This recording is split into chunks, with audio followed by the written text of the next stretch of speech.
with the National Park Service Air Resources Division.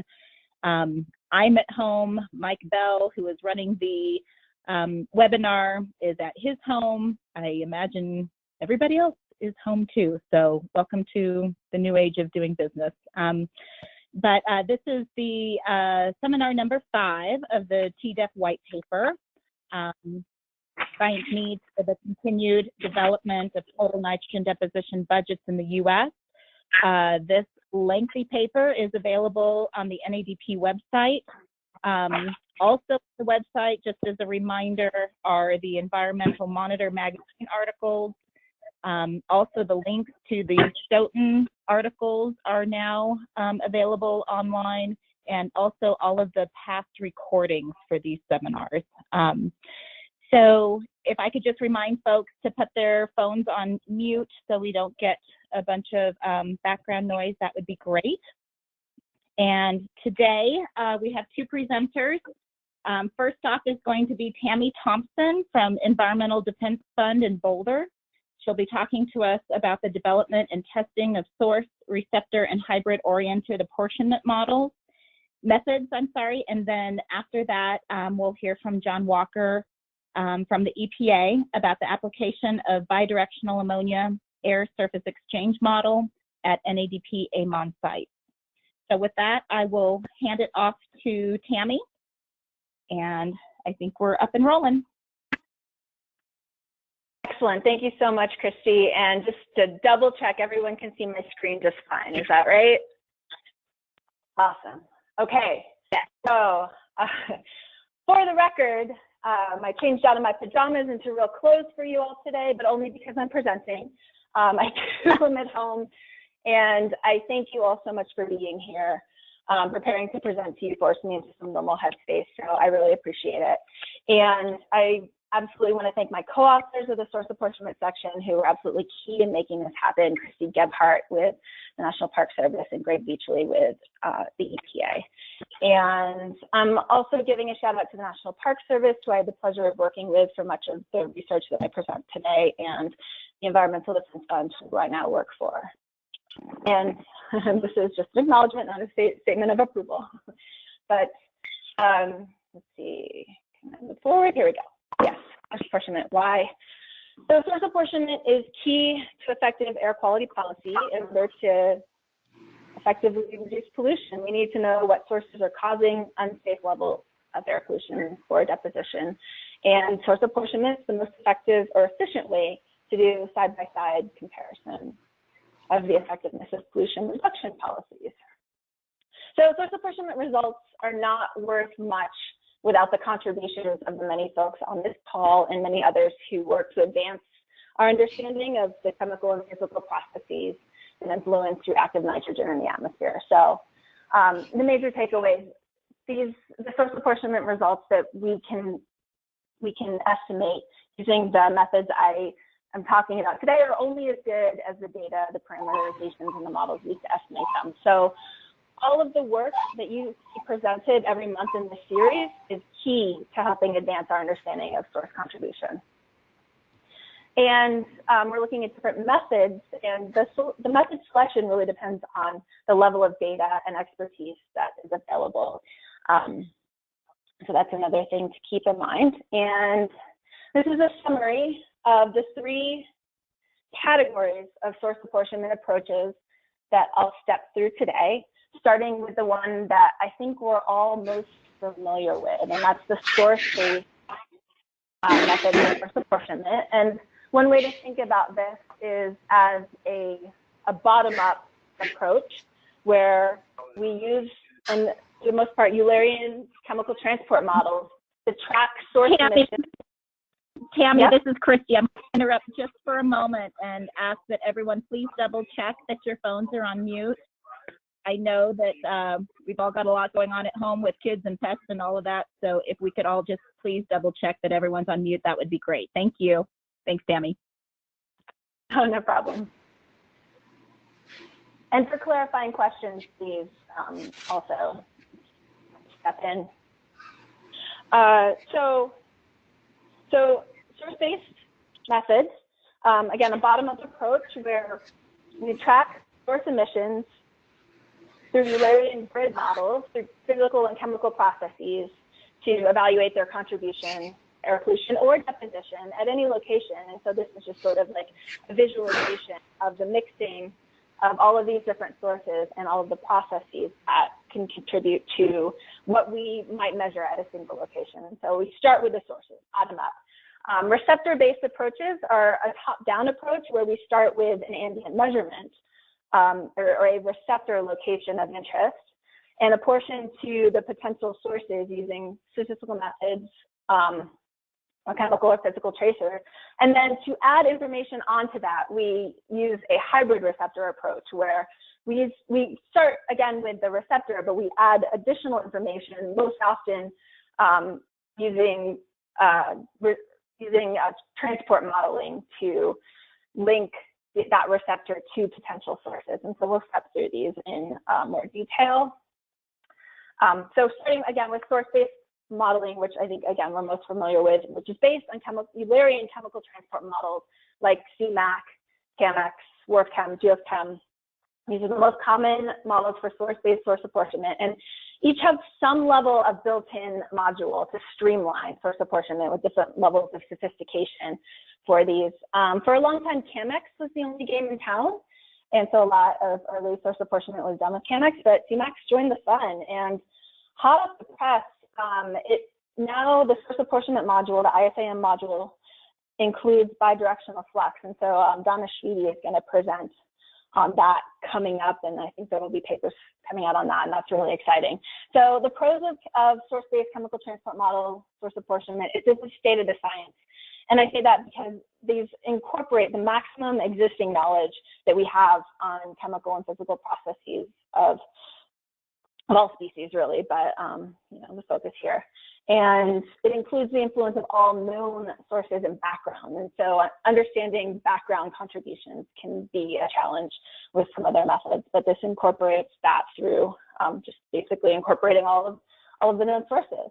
And we can track multiple sources at once through these modules. And so the cons, there's a lot of data, like terabytes of data that go into this. And with that, a lot of expertise is required to develop these models and run them and interpret them.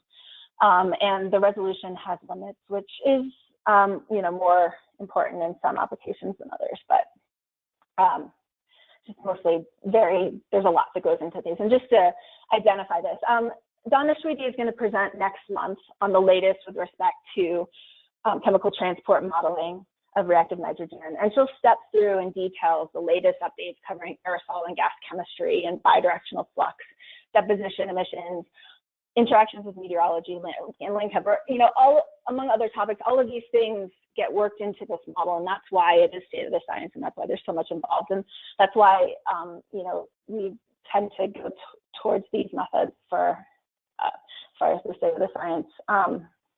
But you can see, so CAMEX has the particle source apportionment technology, that's their built-in module. PSAT, OSAT is the ozone source apportionment technology module built in. CMAC has integrated source apportionment method, the ISAM, or if it has a tracer method, that's a more simplified version. And so these are the built-in modules that allow us to track individual source categories, source regions within the model. So through all of these different processes, and again, Donna Schwede will go into the latest and greatest with chemical transport modeling next month, and all of that is relevant to this.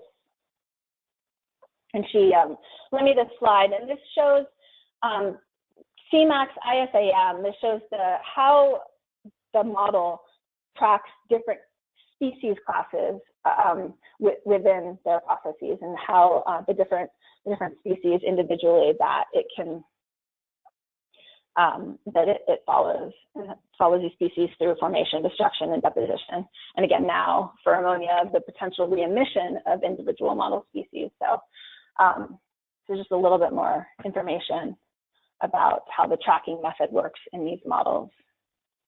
And so to step through an example of what source apportionment modeling and results look like from a chemical transport model, I'll quickly present some work I did while I was working with the National Park Service at CSU.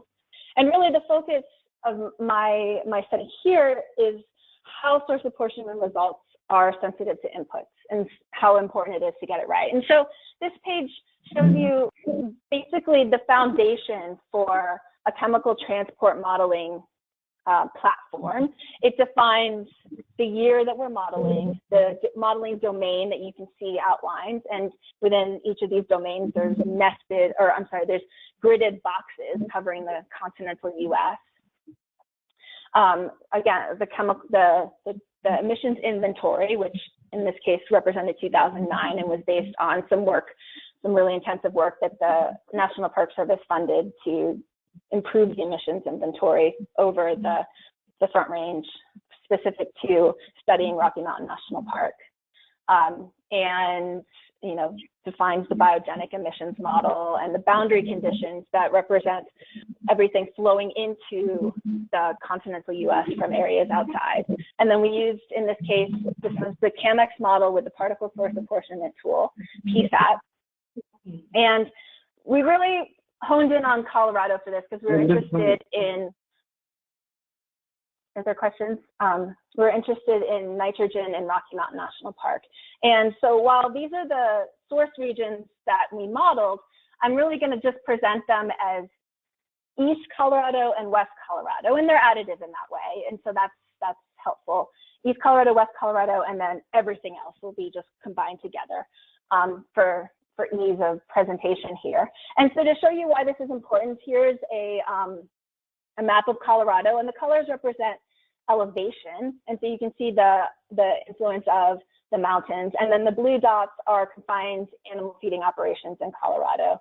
And there's a lot of evidence suggesting that those eastern CAFOs are flowing up into Rocky Mountain and depositing there. And so let's focus in on that. You can see here, this is the black outline is Rocky Mountain National Park. There's a little green dot that I hope you can see where that is the location of the monitor, where we were taking measurements of deposition and of atmospheric ammonia. And there's a little bit of an elevation gain just to the east and to the west of it. So it's in a valley. And what we saw was the wind was coming up through the valley from the southeast. And just to show you, here's a pollution rose of measurements of ammonia and the corresponding wind directions of those measurements at that location. So this is what we measured.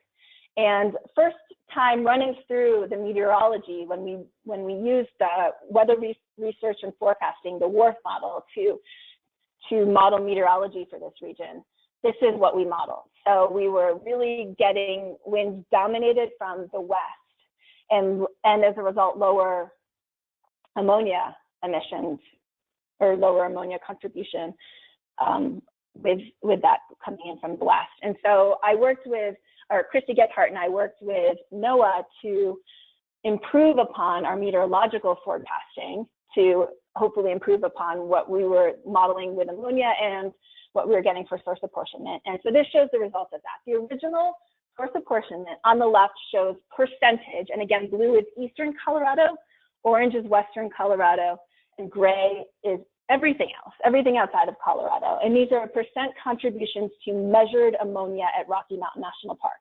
originally.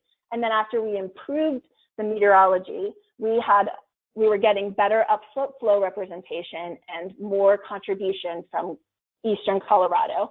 And as you can see on the right side of the presentation, we were getting better model performance. We were getting closer to more accurately modeling the concentration of ammonia in Rocky Mountain National Park. And so the takeaway here is that you really need to pay attention to all of the inputs that you're using to model when it comes to source apportionment. They are all contributing, and in order to get it right, you need to make sure your winds are right, and not just your emission. I mean, we think a lot about emissions and bidirectional flux and chemistry. And so this is just a reminder that all these things have an influence. And so this, and also a good demonstration of the capabilities of chemical transport modeling and source-based source apportionment. So we'll move on. Well, actually, just a real quick reminder. So that was using modules within source-based or chemical transport models, but brute force method is another method that you can use with any sort of model, where in order to estimate source contribution, you remove it. You simply remove it, rerun the model, and look at the difference between the zero out run and what your baseline originally with the contribution. And that is the approximate impact of that source. And so the pros, it doesn't require any special source apportionment module. Any model can do it. And it doesn't increase model runtime. You're not tracking anything through the model. You're just rerunning it. Cons are, it requires a separate model run for each source region of interest. You can only remove them one at a time. And it changes the atmosphere. So you're by removing those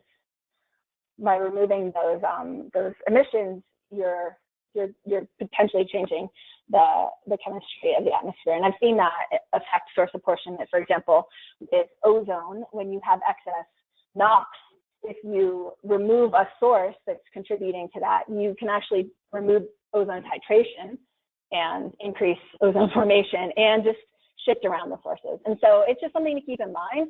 And it's considered a sensitivity method for that reason. It's also called a finite difference method because you don't have to completely remove the source. You can just change it a little to perhaps represent a control scenario.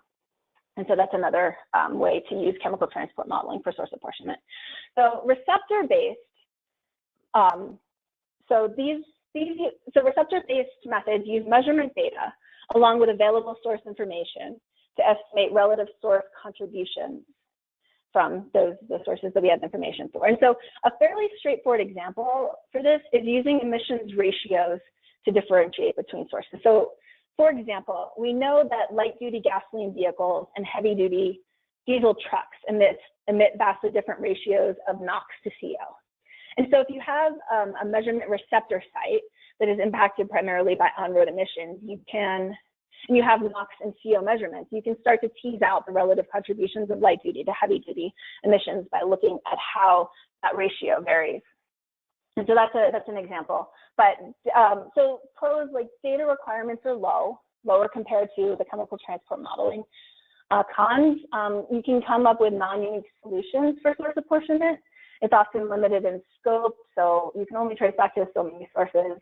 Often it requires unique chemical tracers, which isn't always available. And then there's no capture of atmospheric chemistry or transport. And so to build on receptor models, many people have added,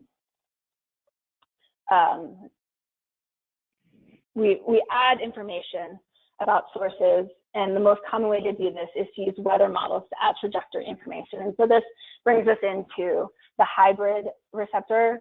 And this is where you add Lagrangian modeling tools, for example, high split or STILT, which are actually thanks to Christopher Lautner, at NOAA. He's built STILT into high split, so it's basically not the same thing.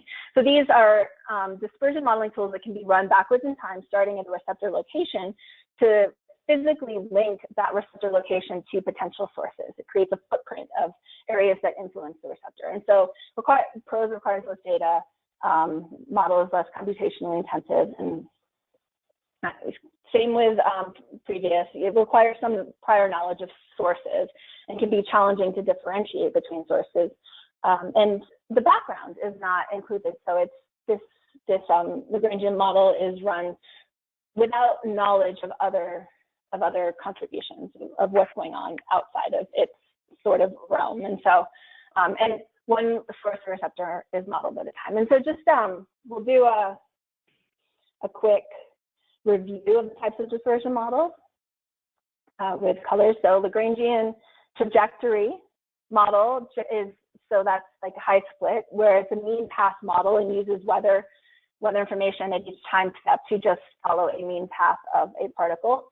The Lagrangian stochastic models take that a step further, and at each time period, they add a stochastic or a random piece that represents turbulence to change the path of that particle slightly. And you run that multiple times and create a dispersion footprint.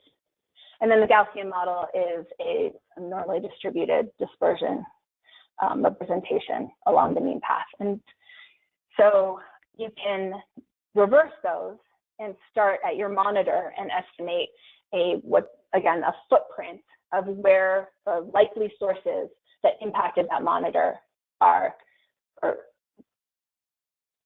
located.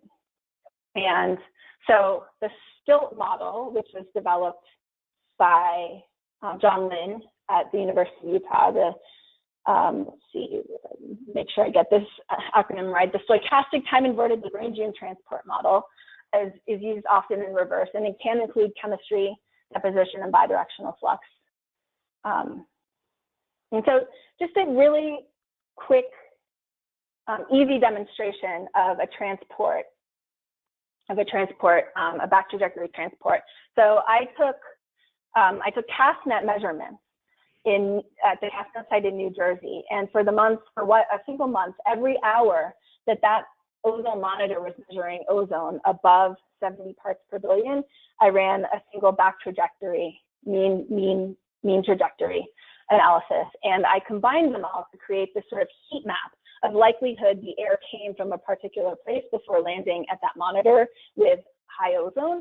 And what it shows are two areas of influence. One of them follows down along the I-95 urban corridor, not surprising, and the other one follows along the Ohio River Valley. And those little black, blue triangles, or I'm sorry, blue stars are electric utility or generating units of power plants. So you can see like the influence of power plants versus an urban corridor with high traffic areas. And so this is just a really simple representation, but it's often easy to understand for people to understand of hybrid receptor modeling and areas of influence.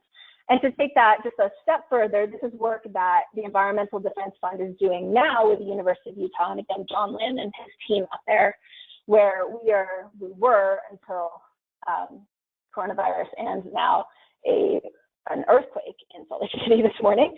We were taking measurements, hyperlocal measurements of air pollution, and this is sort of a hotspot analysis where we're eliminating background, but just looking at really high air pollution locations and using the backwards trajectory STILT model with per meteorological modeling data to identify. This shows a flow chart where we've got our hotspot in the upper left. We've got the HERM model at that time showing airflow from the northwest. Then we use the STILT model to develop a footprint, which is the middle chart or middle figure that shows where the air came from to land at that hotspot measurement.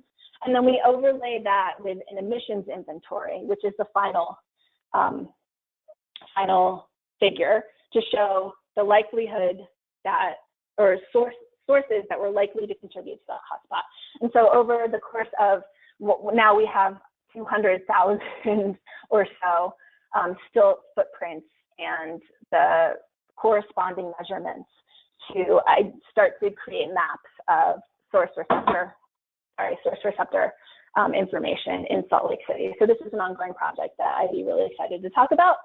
And so my final slide, final mention, the adjoint sensitivity method is another source apportionment method that I haven't personally, it's not my expertise, but I wanted to include it in this talk just because I think it's an important method that folks are using to identify basically the sensitivity of measurements to, well, it estimates the sensitivity of a receptor to numerous inputs, including emissions and transport and chemistry and boundary conditions. And so Devin Hensley has used it to identify areas of the country where the ammonia emissions are overestimated during some parts of the year or underestimated during others. And so it's a useful tool as well that folks should be aware of. And Zawedal is in review process for a paper outlining the development of the CMAC adjoint. And so that's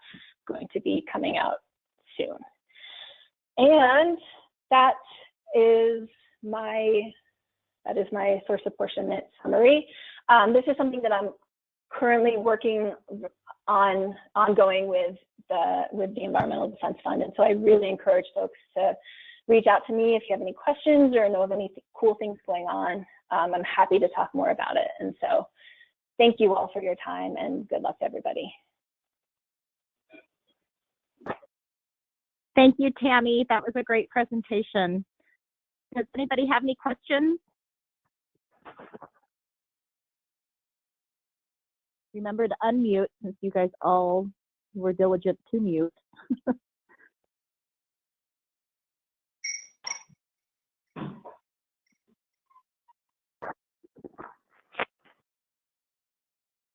I'm sorry. Well, seriously, I encourage folks to reach out to me if you come up with any questions later, and don't be shy if there was something you didn't understand.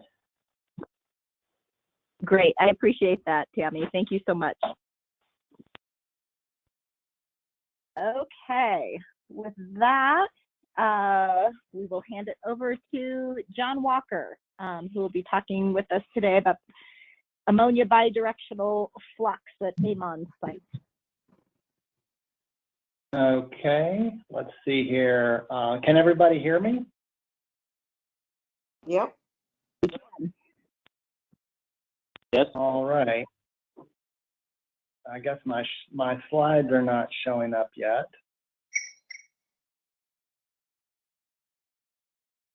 All right. They were there for a second. Now it's on your Chrome screen. There it is. Okay, here we go. You see them now? Yep. All right, let me deal with a technical difficulty here. Okay, I think we're ready to go. Well, thanks everybody for joining in and sticking with us. That was a really nice presentation, Tammy, very interesting. I'm gonna switch gears a little bit right now, but talk about something that was mentioned a few times during Tammy's presentation, which is bidirectional air surface exchange of ammonia. And this is going to be mostly a project update describing some work that's being done by EPA ORD and Morris Bachowski's group in OAR, as well as Wood Environment and Infrastructure. And this is developing a bidirectional exchange model for application at NADP AMoN sites. And just very quickly, this beautiful picture here is up at the Chiricahua site on a day, well, something just fell down the stairs here at my house, if you all could hear that. We'll just keep going. Anyway, this was taken at the Chiricahua site. This is near one of our soil and vegetation sampling sites. And later on this day that the samples were taken and the picture was taken, Kevin Michoud and I met one of the local residents here, a large rattlesnake that it was toward the end of the day. We were very tired, kind of dragging, and he got our adrenaline going again, and we were able to push through a few more sample sites that afternoon. All right, project objectives. So the overarching objective here is to develop a methodology for using 2-week integrated ammonia concentrations from the AMoN network in a bidirectional flux model, and then to provide NADP with a method for recording net and component ammonia fluxes at AMoN sites. So component fluxes meaning not just the net flux to or from the atmosphere to the surface, but also fluxes to the leaf cuticle, the leaf stomatal cavity, or the soil and litter layer on the ground. And then generate data with this project to better inform the use of AMoN measurements in the NADP total deposition map. So, for example, this project will provide independent estimates of fluxes to compare with the TDep flux estimates that we're currently using. We'll generate data to better understand subgrid variability in fluxes relative to the fluxes that we get from chemical transport models like CMAC, and explore relationships between air concentrations and fluxes in different landscapes. So very quickly, most of you are familiar with the concept of the bidirectional flux model. It's a resistance-based compensation point model that represents the net flux, this FT term, to or from the surface as a balance between the air concentration and the compensation points and bidirectional exchange with the foliage, that's the leaf cuticles and stomatal cavities, as well as the soil and litter.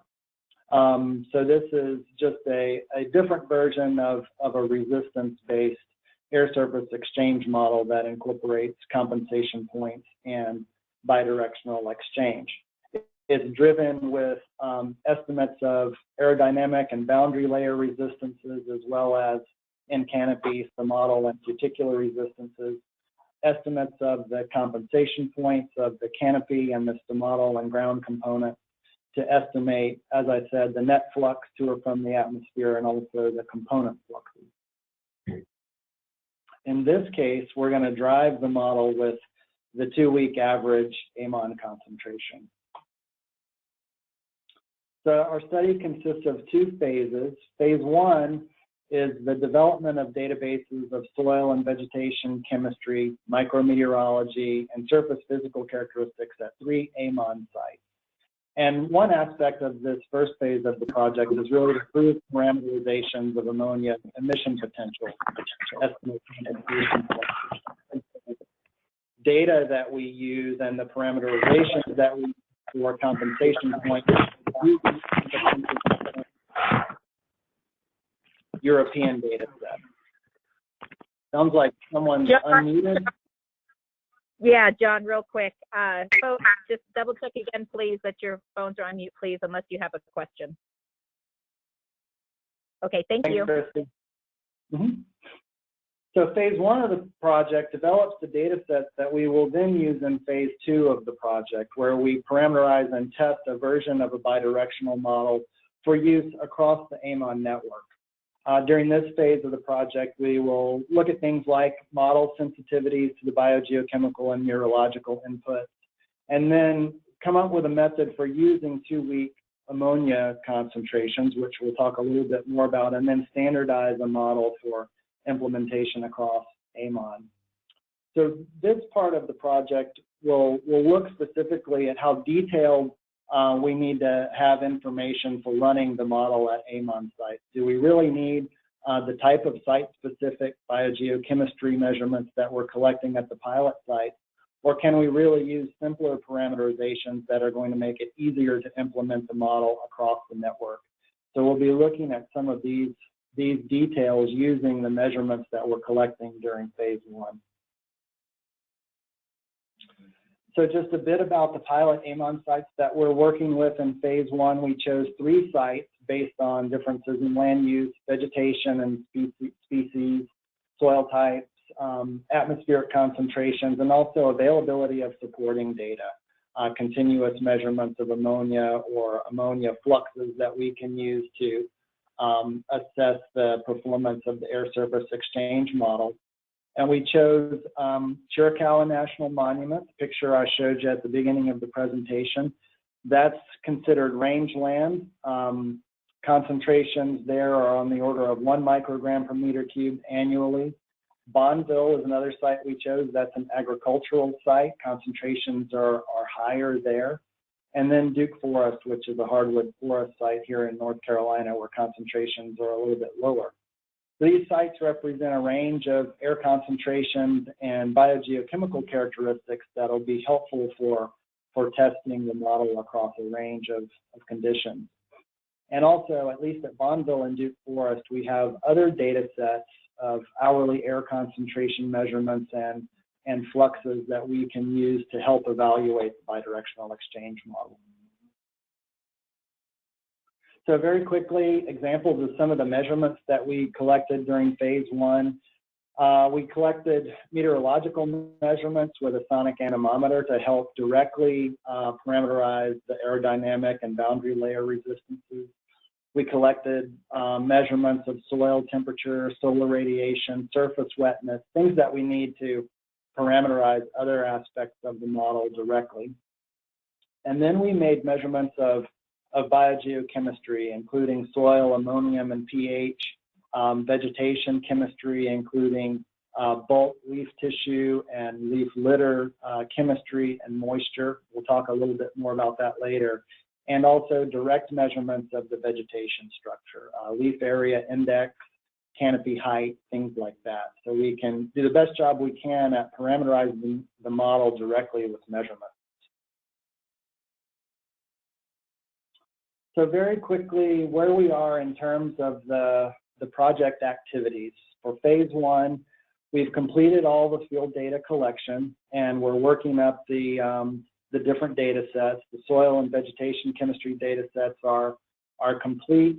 We're currently processing some of the micrometeorological measurements, the sonic anemometer measurements specifically, and finishing up the processing of some of the LAI measurements that were taken. But we've already started some of the activities under phase 2. This is the modeling component of the work. Of course, we had to have a QA plan, which is always a non-trivial task. That's been done.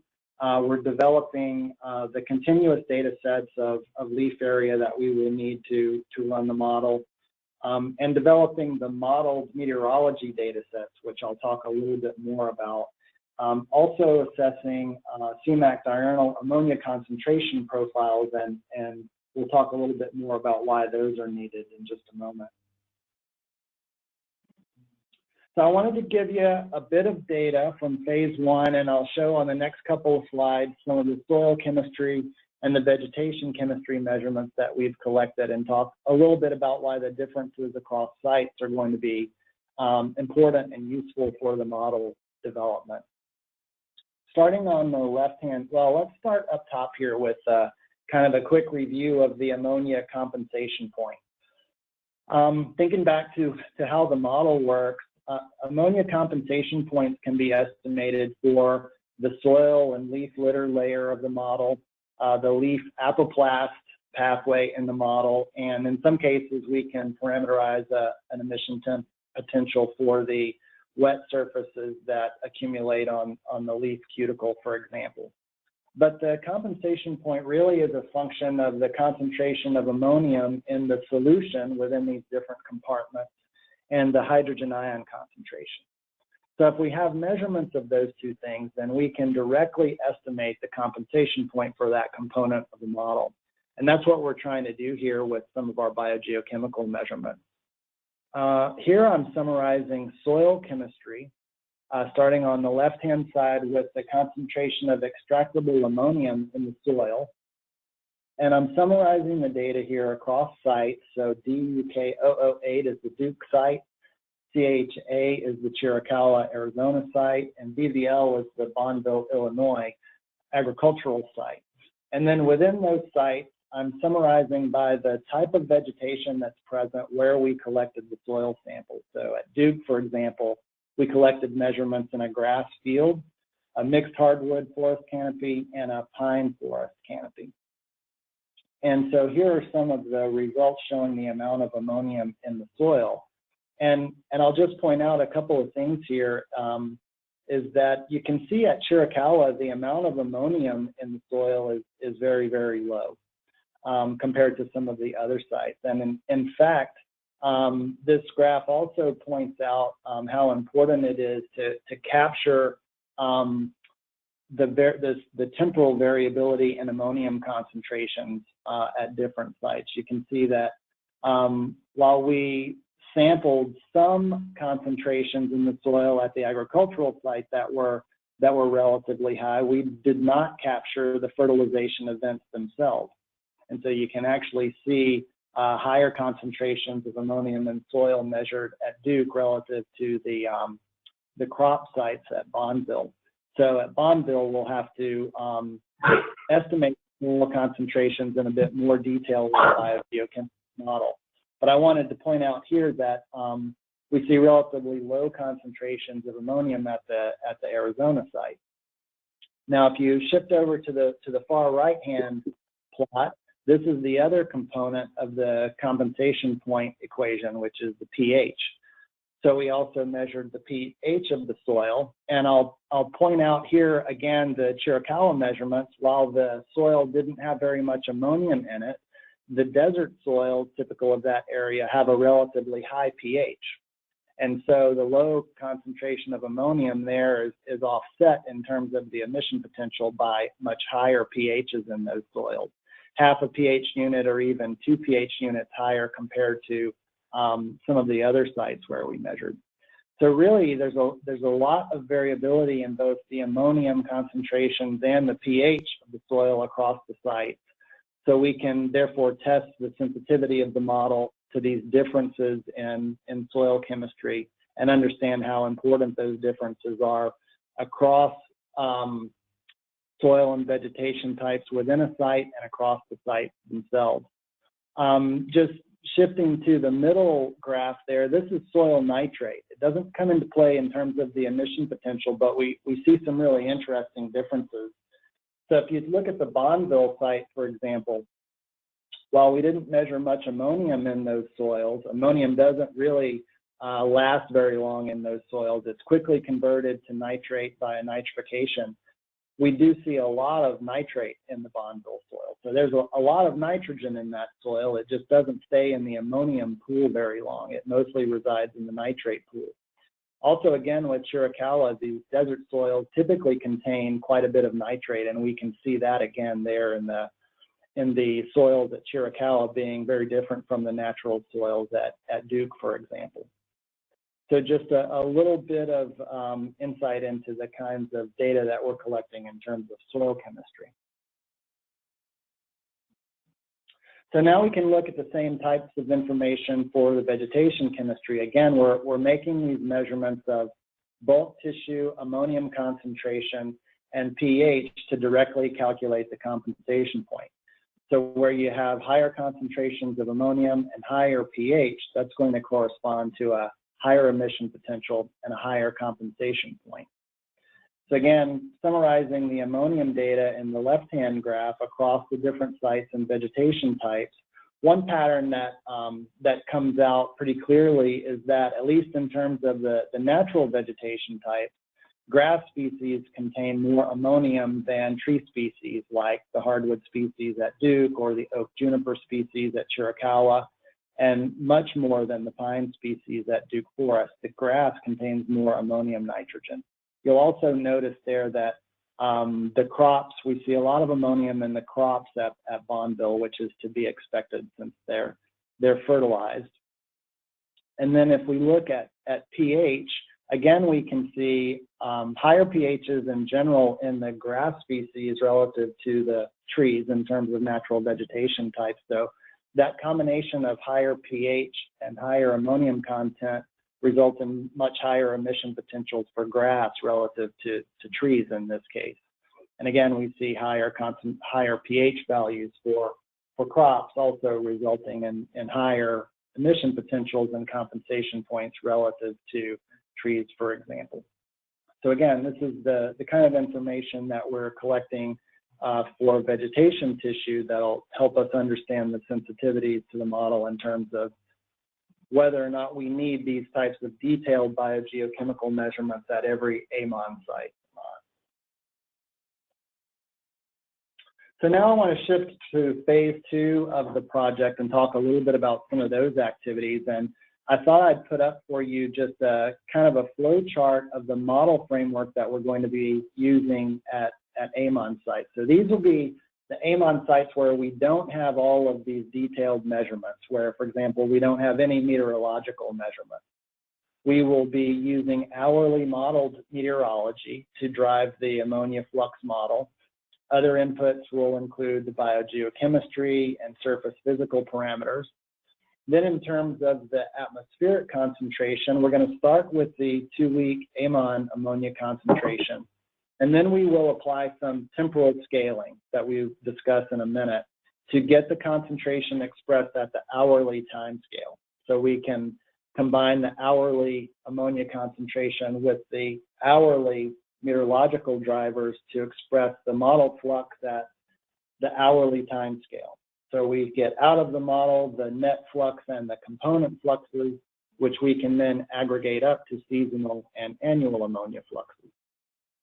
So for the next few slides, I want to talk about how we're dealing with the hourly modeled meteorological variables and how we're temporally scaling the ammonia concentration and why that's needed.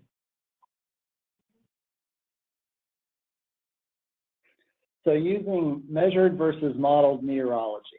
The bottom line here is that network-wide implementation of this kind of model will require the use of modeled meteorology at most AMoN sites because we don't have measured meteorology at those sites to drive the model. And so part of phase 2 of the project is going to be developing an understanding of the uncertainties that go along with using modeled meteorology versus measurement. So we will be doing some detailed comparisons of those two things, and I'll give you an example of what we're doing there. Little bit of detail on what types of meteorological data we're using here. We're using hourly wind speed, relative humidity, air temperature, the basic MET variables from the real-time mesoscale analysis, a product from the National Weather Service. So that data set provides information on a 2.5 kilometer grid spacing. For radiation, we're using the North American Land Data Assimilation System, another data product that expresses the data on a 12 kilometer grid. We then take those two data sets and feed them into a box version of the NOAA land surface model. So this NOAA land surface model is site-specific in terms of land use type, canopy characteristics like height and leaf area. And out of the model, we get some of the parameters that we need to drive the model. The friction velocity, Abukov length, for example, soil temperature, soil moisture. So then we use these outputs from the NOAA land surface model, the box version of the model, to drive the air surface exchange model. And here's an example comparing the output that we get from the NOAA land surface model to observations of micrometeorology. And I'm using data from the Duke Forest Hardwood Tower here from August of 2017 as an example. On the left-hand side, this is a diurnal profile of the hourly median and interquartile range of the friction velocity. This is an important parameter underlying an important measurement or variable that underpins the number of the resistances in the air surface exchange model. So it's important that we have a good handle on it for driving a model. And so here the observations are the measurements from the sonic anemometer above the forest, and the model refers to the output from the NOAA land surface model that we get for the Duke Forest site. And you can see that the friction velocity agrees pretty well during the day when the atmosphere is well mixed, but the model tends to underestimate relative to the observations at night. And then if you move over to the right-hand side, I'm showing the same diurnal profile of the aerodynamic resistance. U star is required in the calculation of the aerodynamic resistance, and this is one of the primary resistances. This is the resistance to turbulent transfer from the atmosphere to the surface. And so this is when this resistance is low, there's an effective transfer from the atmosphere to the surface. So when RA is low, deposition rates are higher.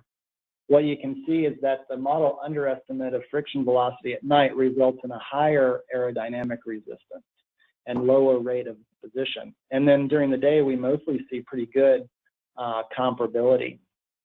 And really, this is when most of the deposition flux is occurring, is during the day when the atmosphere is well mixed and the aerodynamic resistance is low. So it's good to see this comparability during daytime conditions. And I'll mention here that this is the M3 dry parameterization for the aerodynamic resistance. So now I want to talk a little bit about some of the difficulties in using the 2-week integrated AMoN concentration to drive this model. When you use temporally averaged air concentrations, you can end up with error in the modeled flux due to the bias in the air concentration at the hourly time scale. So recall that the model relates the net flux to the difference between the atmospheric concentration and the compensation point. And so if there's a bias in the air concentration, you're going to see it impact the flux directly in that regard. So using a 2-week average concentration, for example, if the real concentration is higher at night than it is during the day, then you'll see some bias in the air concentration during the night and the day by using the 2-week average. You can also incur some error due to ignoring the covariance between the atmospheric concentration and other variables that drive the flux at the hourly time step, like the exchange velocity. And I'm showing you here a simple example where we're expressing the real 2-week average flux as the average of the hourly combination of the deposition velocity and the hourly concentration. So if we have both the deposition velocity and the concentration at the hourly time step, we combine them hourly, and then we average that over 2 weeks, that gives us the real flux. But you can decompose that flux into the average components and the instantaneous components, which I'm doing on the right-hand side. So term 2 would be taking the average of the hourly deposition velocity over 2 weeks and combining that with the 2-week average concentration. And that's essentially what we're doing with our model when we use the 2-week integrated air concentration. But you also have a component that is related to the covariance between the deposition velocity and the concentration at the hourly time scale that we're ignoring with that approach. And so we need to come up with a way to incorporate that covariance into our 2-week average flux. And so you can do that in a couple of ways. First, you need to temporally scale the 2-week average concentration to the hourly time step. And you can do that by imposing a diurnal profile in the concentration based on measured hourly concentrations for your site or area of interest, or using output from a chemical transport model. And we will look at both of those in this next example.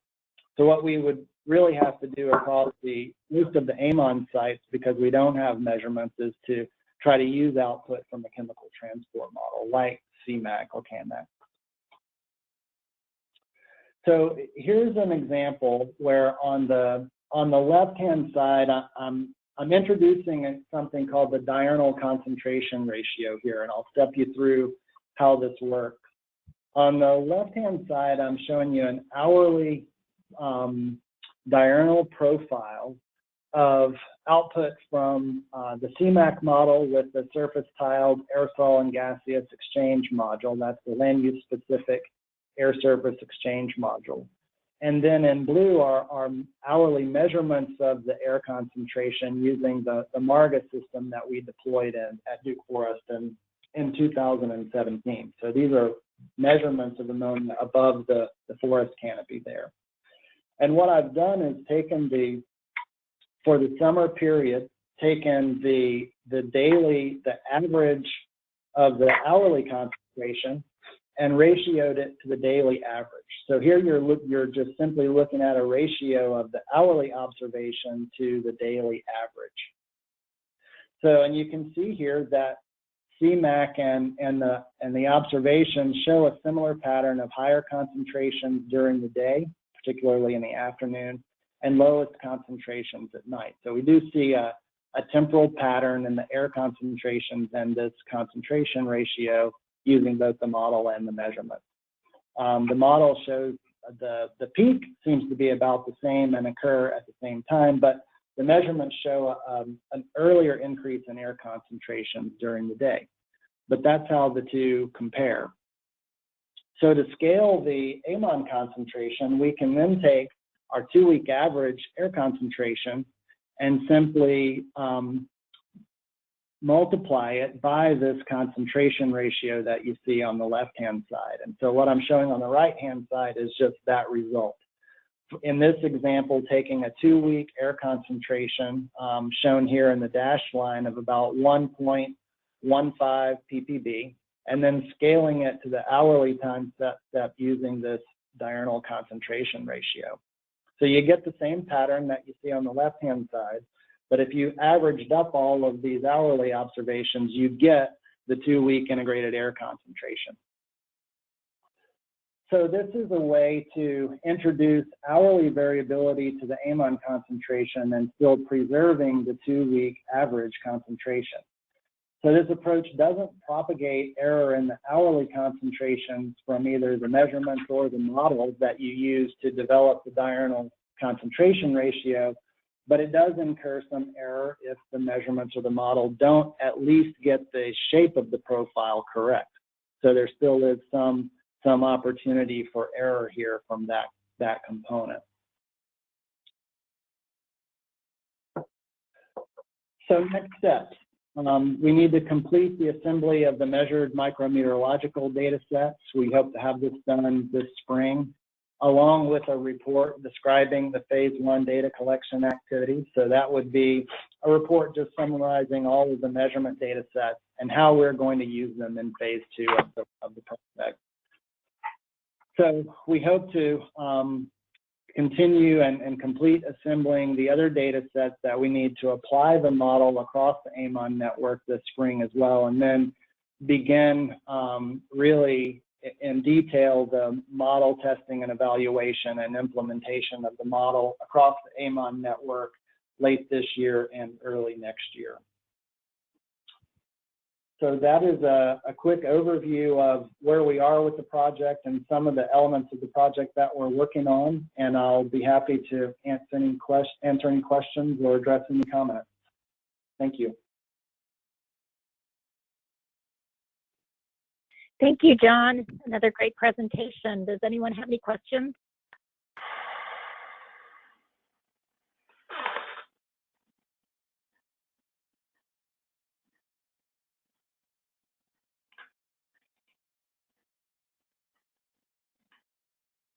But John, I'll fill in the gap. Go ahead. Were you here? It seems like you have all the information needed to be able to understand the relative contributions of the uncertainties in the various steps, estimating your meteorology, decomposing the 2-week measurements into hourly, et cetera. Will you try to use that information to understand where the major uncertainties arise and potential biases? Yeah, that's I kind of got lost in the details there, Brett, but that's a good question. Yeah, that is something that we're going to do as we step through evaluating the different components of the model. We're hoping to develop quantitatively an understanding of where the biggest uncertainties are. I didn't talk about it much, but another component of this will be using the data sets that we have for the direct flux measurement data sets that we have at Duke Forest to help evaluate the air surface exchange model directly. Great. Yeah, that'll really help to understand where to put in the next level of effort. Oh, and just so everyone knows, that was not a person that fell down the stairs at my house. I think it was a book or something, just to clear that up. No injuries here. That's good to know. Thanks, John.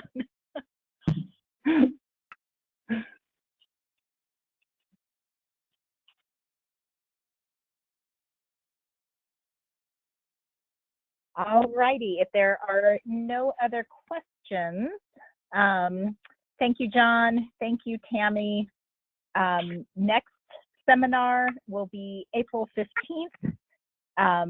And as you all know, John Walker has done a heavy lift with this paper, and he'll be presenting again on more uncertainty in the total nitrogen deposition estimates when using critical loads. And then Donna Tweedy will also be presenting next time, as Tammy mentioned, talking about modeling fluxes and chemical transport models. So you're all going to be sick of me if you're not already. Never, John. We don't get sick of you. It's always good stuff, so we appreciate that. All right, everyone. Thank you for joining today. Stay safe, stay occupied, stay healthy. We'll talk to you next month. Thanks, Tammy. Thanks, John.